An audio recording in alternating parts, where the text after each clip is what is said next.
अध्यक्ष महोदय, 1945 की दुनिया निश्चित तौर पर आज से बहुत अलग थी।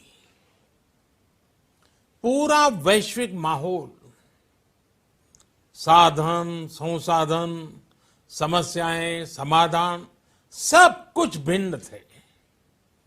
ऐसे में विश्व कल्याण की भावना के साथ जिस संस्था का गठन हुआ, जिस स्वरूप में गठन हुआ, वो भी उस समय के हिसाब से ही था। आज हम एक बिल्कुल अलग दौर में हैं। 21वीं सदी में हमारे वर्तमान की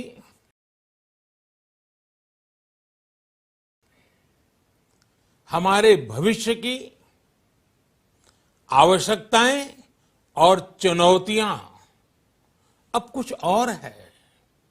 इसलिए आज पूरे विश्व समुदाय के सामने एक बहुत बड़ा सवाल है कि जिस संस्था का गठन तब की परिस्थितियों में हुआ था, उसका स्वरूप क्या आज भी प्रासंगिक है? सदी बदल जाए और हम न बदलें तो बदलाव लाने की ताकत भी कमजोर हो जाती है। अगर हम बीते 75 वर्षों में संयुक्त राष्ट्र की उपलब्धियों का मूल्यांकन करें तो अनेक उपलब्धियां दिखाई देती हैं, लेकिन इसके साथ ही अनेक ऐसे उदाहरण भी हैं जो संयुक्त राष्ट्र के सामने गंभीर आत्ममंथन की आवश्यकता खड़ी करते हैं। ये बात सही है कि कहने को तो तीसरा विश्व युद्ध नहीं हुआ, लेकिन इस बात को नकार नहीं सकते कि अनेकों युद्ध हुए, अनेकों गृह युद्ध भी हुए। कितने ही आतंकी हमलों ने पूरी दुनिया को थर्रा कर रख दिया। खून की नदियां बहती रही। इन युद्धों में, इन हमलों में जो मारे गए वो हमारी आपकी तरह इंसान ही थे। वो लाखों मासूम बच्चे जिन्हें दुनिया पर छा जाना था, वो दुनिया छोड़कर चले गए।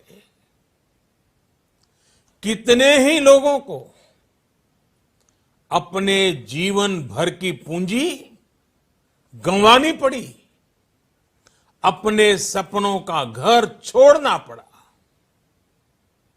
उस समय और आज भी संयुक्त राष्ट्र के प्रयास क्या पर्याप्त थे? पिछले 8-9 महीने से पूरा विश्व कोरोना वैश्विक महामारी से संघर्ष कर रहा है। इस वैश्विक महामारी से निपटने के प्रयासों में संयुक्त राष्ट्र कहां है? एक प्रभावशाली रिस्पांस कहां है? अध्यक्ष महोदय, संयुक्त राष्ट्र की प्रतिक्रियाओं में बदलाव, व्यवस्थाओं में बदलाव, स्वरूप में बदलाव आज समय की मांग है।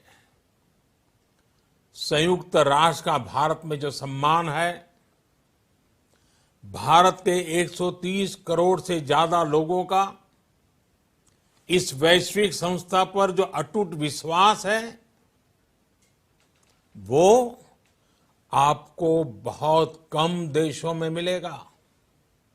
लेकिन ये भी उतनी ही बड़ी सच्चाई है कि भारत के लोग संयुक्त राष्ट्र के रिफॉर्म को लेकर जो प्रोसेस चल रहा है उसके पूरा होने का बहुत लंबे समय से इंतजार कर रहे हैं।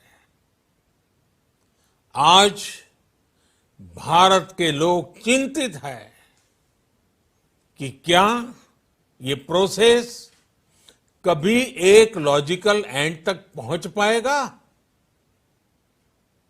आखिर कब तक भारत को संयुक्त राष्ट्र के डिसीजन मेकिंग स्ट्रक्चर से अलग रखा जाएगा। एक ऐसा देश जो दुनिया का सबसे बड़ा लोकतंत्र है, एक ऐसा देश जहां विश्व की 18% से ज्यादा जनसंख्या रहती है, एक ऐसा देश जहां सैकड़ों भाषाएं हैं, सैकड़ों बोलियां हैं, अनेकों पंथ हैं, अनेकों विचारधारा हैं, जिस देश ने सैकड़ों वर्षों तक वैश्विक अर्थव्यवस्था का नेतृत्व करने और सैकड़ों वर्षों की गुलामी दोनों को जिया है। अध्यक्ष महोदय, जब हम मजबूत थे तो दुनिया को कभी सताया नहीं। जब हम मजबूर थे तो दुनिया पर कभी बोझ नहीं बने। अध्यक्ष महोदय, जिस देश में हो रहे परिवर्तनों का प्रभाव दुनिया के बहुत बड़े हिस्से पर पड़ता है, उस देश को आखिर कब तक इंतजार करना पड़ेगा। अध्यक्ष महोदय, संयुक्त राष्ट्र जिन आदर्शों के साथ स्थापित हुआ था और भारत की मूल दार्शनिक सोच बहुत मिलती जुलती है, अलग नहीं है। संयुक्त राष्ट्र के इसी हॉल में ये शब्द अनेकों बार गूंजा है, वसुधैव कुटुंबकम। हम पूरे विश्व को एक परिवार मानते हैं।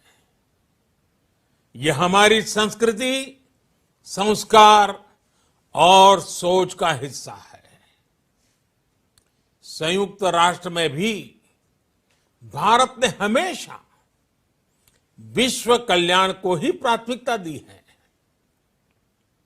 भारत वो देश है जिसने शांति की स्थापना के लिए लगभग 50 पीस कीपिंग मिशंस में अपने जांबाज सैनिक भेजे। भारत वो देश है जिसने शांति की स्थापना में सबसे ज्यादा अपने वीर सैनिकों को खोया है। आज प्रत्येक भारतवासी संयुक्त राष्ट्र में अपने योगदान को देखते हुए संयुक्त राष्ट्र में अपनी व्यापक भूमिका भी देख रहा है। अध्यक्ष महोदय, 2 अक्टूबर को international day of non violence और 21 जून को इंटरनेशनल डे ऑफ योगा, इनकी पहल भारत ने ही की थी। Coalition for disaster resilience infrastructure और इंटरनेशनल सोलर अलायंस, ये भारत के ही प्रयास है। भारत ने हमेशा पूरी मानव जाति के हित के बारे में सोचा है, न कि अपने निहित स्वार्थों के बारे में। भारत की नीतियां हमेशा से इसी दर्शन से प्रेरित रही है। भारत की नेबरहुड फर्स्ट पॉलिसी से लेकर एक्ट ईस्ट पॉलिसी तक, security and growth for all in the region, इसकी सोच या फिर इंडो पैसिफिक क्षेत्र के प्रति हमारे विचार, सभी में इस दर्शन की झलक दिखाई देती है। भारत की पार्टनरशिप का मार्गदर्शन भी यही सिद्धांत तय करता है। भारत जब किसी से दोस्ती का हाथ बढ़ाता है तो वो किसी तीसरे के खिलाफ नहीं होती। भारत जब विकास की साझेदारी मजबूत करता है तो उसके पीछे किसी साथी देश को मजबूर करने की सोच नहीं होती। हम अपनी विकास यात्रा से मिले अनुभव साझा करने में कभी पीछे नहीं रहते। अध्यक्ष महोदय, पैंडेमिक के इस मुश्किल समय में भी भारत की फार्मा इंडस्ट्री ने 150 से अधिक देशों को जरूरी दवाइयां भेजी हैं। विश्व के सबसे बड़े वैक्सीन उत्पादक देश के तौर पर आज मैं वैश्विक समुदाय को एक और आश्वासन देना चाहता हूं। भारत की वैक्सीन प्रोडक्शन और वैक्सीन डिलीवरी क्षमता पूरी मानवता को इस संकट से बाहर निकालने के लिए काम आएगी। हम भारत में और अपने पड़ोस में फेज 3 क्लिनिकल ट्रायल्स की तरफ बढ़ रहे हैं। वैक्सीन की डिलीवरी के लिए कोल्ड चेन और स्टोरेज जैसी क्षमता बढ़ाने में भी भारत सभी की मदद करेगा। अध्यक्ष महोदय, अगले वर्ष जनवरी से भारत सुरक्षा परिषद के अस्थायी सदस्य के तौर पर भी अपना दायित्व निभाएगा। दुनिया के अनेक देशों ने भारत पर जो विश्वास जताया है, मैं उसके लिए सभी साथी देशों का आभार प्रकट करता हूं। विश्व के सबसे बड़े लोकतंत्र होने की प्रतिष्ठा और इसके अनुभव को हम विश्व हित के लिए उपयोग करेंगे। हमारा मार्ग जन कल्याण से जग कल्याण का है। भारत की आवाज हमेशा शांति, सुरक्षा और समृद्धि के लिए उठेगी। भारत की आवाज मानवता, मानव जाति और मानवीय मूल्यों के दुश्मन आतंकवाद, अवैध हथियारों की तस्करी, ड्रग्स, मनी लॉन्ड्रिंग के खिलाफ उठेगी। भारत की सांस्कृतिक धरोहर, संस्कार, हजारों वर्षों के अनुभव हमेशा विकासशील देशों को ताकत देंगे। भारत के अनुभव, भारत की उतार चढ़ाव से भरी विकास यात्रा विश्व कल्याण के मार्ग को मजबूत करेगी। अध्यक्ष महोदय, बीते कुछ वर्षों में रिफॉर्म, परफॉर्म, ट्रांसफॉर्म इस मंत्र के साथ भारत ने करोड़ों भारतीयों के जीवन में बड़े बदलाव लाने का काम किया है। यह अनुभव विश्व के बहुत से देशों के लिए उतने ही उपयोगी हैं जितने हमारे लिए। सिर्फ 4-5 साल में 400 मिलियन से ज्यादा लोगों को बैंकिंग सिस्टम से जोड़ना आसान नहीं था, लेकिन भारत ने ये करके दिखाया। सिर्फ 4-5 साल में 600 मिलियन लोगों को ओपन डेफिकेशन से मुक्त करना आसान नहीं था, लेकिन भारत ने ये करके दिखाया। सिर्फ 2-3 साल में 500 मिलियन से ज्यादा लोगों को मुफ्त इलाज की सुविधा से जोड़ना आसान नहीं था, लेकिन भारत ने ये करके दिखाया। आज भारत डिजिटल ट्रांजैक्शन के मामले में दुनिया के अग्रणी देशों में है। आज भारत अपने करोड़ों नागरिकों को डिजिटल एक्सेस देकर एम्पावरमेंट और ट्रांसपेरेंसी सुनिश्चित कर रहा है। आज भारत वर्ष 2025 तक अपने प्रत्येक नागरिक को टीबी से मुक्त करने के लिए बहुत बड़ा अभियान चला रहा है। आज भारत अपने गांवों के 150 मिलियन घरों में पाइप से पीने का पानी पहुंचाने का अभियान चला रहा है। कुछ दिन पहले ही भारत ने अपने 6 लाख गांवों को ब्रॉडबैंड ऑप्टिकल फाइबर से कनेक्ट करने की बहुत बड़ी योजना की शुरुआत की है।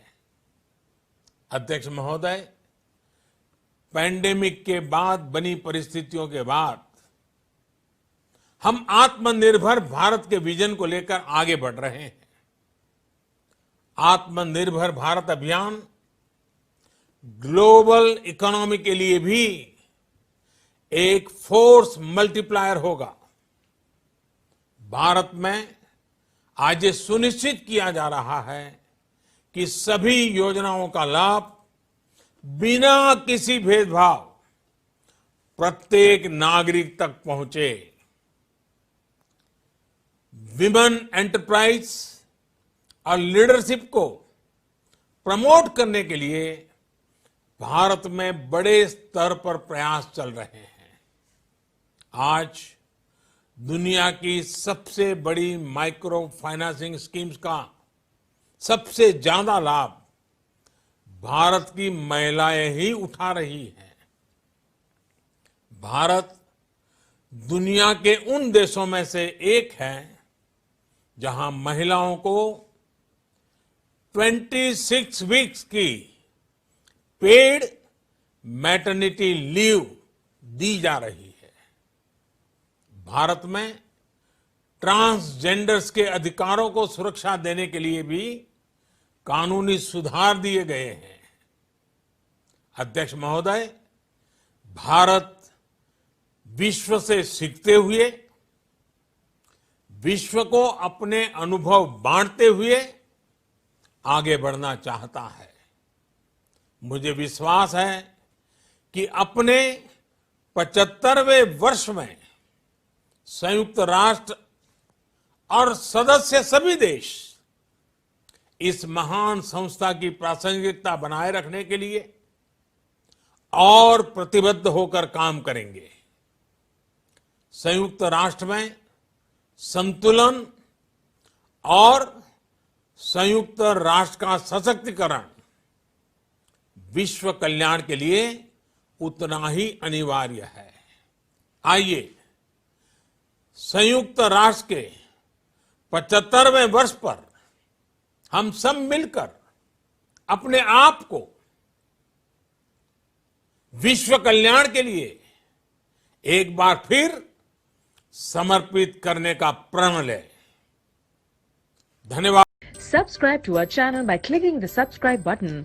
Click the bell button and enjoy the latest uploads from our channel.